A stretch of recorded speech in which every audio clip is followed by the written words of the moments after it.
This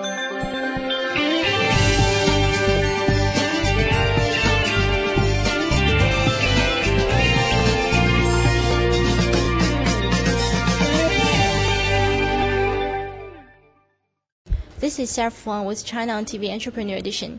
Shanghai is an immersive city, and many things in Shanghai have Western features. Let's take architecture, for example. The architecture complex by Bond is a famous attraction to many tourists.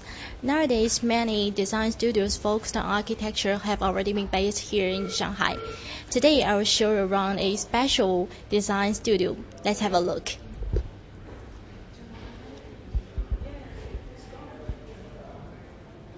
Your company is a design institute. Why you choose to set up your studio here in China, Shanghai? And we know you're a designer, right? And I think a designer should first be a good observer. Can you tell me what inspiration you can get from the city Shanghai? Well, I was born in Malaysia, and I grew up in England. So all this while, I always wanted to come back to Asia. I wasn't really sure where to go, so about 4 years ago I visited China, and I went to Beijing, I went to Shanghai, and I especially really liked the energy of Shanghai, so I was like, okay, I'm coming here. So we started my stuff and about I moved here a little bit more than 1.5 years ago. Almost 4 years ago. It was three as people an architect, in as a designer, I think it's a great place little space, which was about 10 square meters, to build and to learn and to meet new people. I think it's a really great place to be. What are your core business? Mainly we do interior designs and architecture. Interior design is our strength right now because we've been doing it the length of the period. We're slowly moving up into architecture, and we hope to grow in that field. Now your company have more than 20 people, and I know that at the beginning of your company you have only 3 founders. Can you tell us how you reached that point?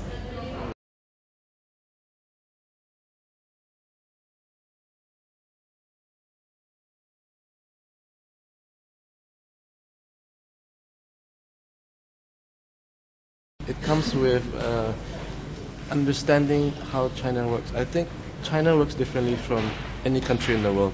A lot of people who come into China, they think China is like a place where money just grows on the trees and then you just pick it up. I think if you come with that attitude, it's going to be really tough to survive here, because China, as I said, works in its own way.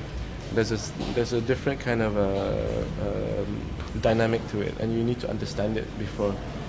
I've heard that you cooperate with many multinational companies, such as L'Oreal, Diesel, Sephora. And can you tell us about the story and tell us why these big companies cooperate with you? We've worked with a lot of multinationals. We've worked with, like you said, Sephora, Diesel, BBC, Sony we kind of work with, and a lot of other brands. I think the biggest challenge for all these multinationals as they're coming to China is that it's very hard to find good talent here in all fields. It's not only in design. I think we have good attitude, we have good work ethics, we have good ideas, and I think that attracts them. How do you see your company in the next few years? You know, it's hard when you start from a baby company to a mid-sized company. You have to reorganize how things work. Obviously, I would love for our company to get bigger, but at the same time, the hardest challenge is to be able to maintain the quality of work, which I think I'm even more interested in and more passionate about. Another big challenge is to find good talent, to find good people, in our case good designers, who can work with us, who shares our same ideas, our same style. I think that's a big challenge for us. Do you think language is a barrier? I'm lucky that I can speak both languages. I grew up speaking English and Mandarin to my parents. I went to Chinese school till I was 12, so I'm lucky enough to be able to speak and write and understand the Chinese culture. So for me, there's no real barrier. If you want to learn in China, I think you really have to be able to master the language, because a lot of times it proves difficult. I mean, for us, dealing with the clients, our clients normally speak English to some degree, so that's easier. But the hardest thing is when we are on the construction site, when we're working with construction workers, there's no way that they would be able to speak English, so we need to deal with them in Chinese, and if we cannot deal with that, then it is a problem. You're from Malaysia and you graduate from AA in London, right? And now you came to China. So I'm wondering, how can you adapt yourself to the new environment? I think it wasn't very difficult for me.